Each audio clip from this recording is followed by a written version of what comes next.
আজি ভাপত দিয়া পিঠা বনাওঁ আহকচোন। তাৰ বাবে প্ৰথমে মই নাৰিকল এফাল ৰুকি লৈ চেনি অলপমান দি এনেদৰে ভাজি অলপমান আধা ভজা কৰি উঠাই ল'লোঁ। আমাৰ মাহঁতে আগতে যে কেটলি মুখত দিয়া পিঠা বনাইছিল, ভাপত দিয়া পিঠা মনত আছে নিশ্চয় সকলোৰে হয়নে? আজিকালি এনেদৰেও বনাব পাৰি।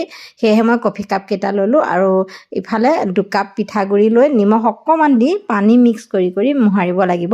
আৰু যে এইটো পিঠাটোত বহুত বেছি একেবাৰে পনীয়া কৰি দিলে পিঠাটো ভালদৰে নুঠিব, সেইকাৰণে পানী কমকৈ মিক্স কৰি এনেদৰে সানি থাকিব লাগিব যাতে অলপমান ফৰফৰীয়া হৈ থাকে পিঠাটো।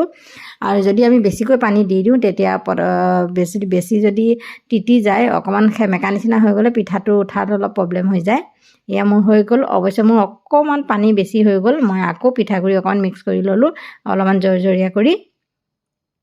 এয়া ৰেডি হৈ গ'ল। ইফালে এতিয়া মই কফি কাপ কেইটা ফুটা কৰিব লাগিব। মই কিহে ফুটা কৰিম ভাবি মোৰ কেঁচি এখন আছিলে, সেইখনকে ভালদৰে ধুই মেলি মুচি লৈ এনেদৰে ফুটালোঁ।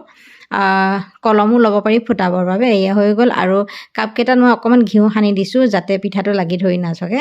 গোটেইকেইটা কাপতে ঘিউ অলপ সানি দি এনেদৰে পিঠাখিনি দি দিছোঁ। হেঁচি দিব নালাগে কিন্তু দেই, হেঁচি দিলে প্ৰব্লেম হ'ব, নুঠে। আৰু এনেকৈ আঙুলিয়ে ধুনীয়াকৈ ফুটা এটা কৰি লৈ নাৰিকলখিনি তাতে ভৰাই দিম। এতিয়া নাৰিকলটো যেনেকৈ দিব পাৰে আপোনালোকে, মই এনেদৰে দিছোঁ।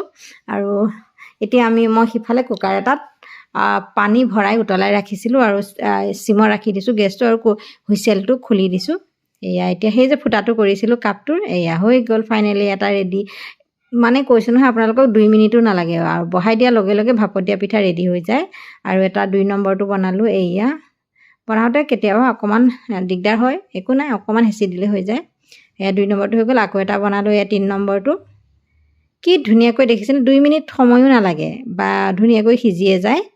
ফাইনেলি মই 5টা পিঠা বনালোঁ, খাবৰ বাবে ৰেডি হৈ গ'ল। আজিলৈ আহোঁ, আপোনালোকে বনাই খাই চাবচোন দেই। বাই।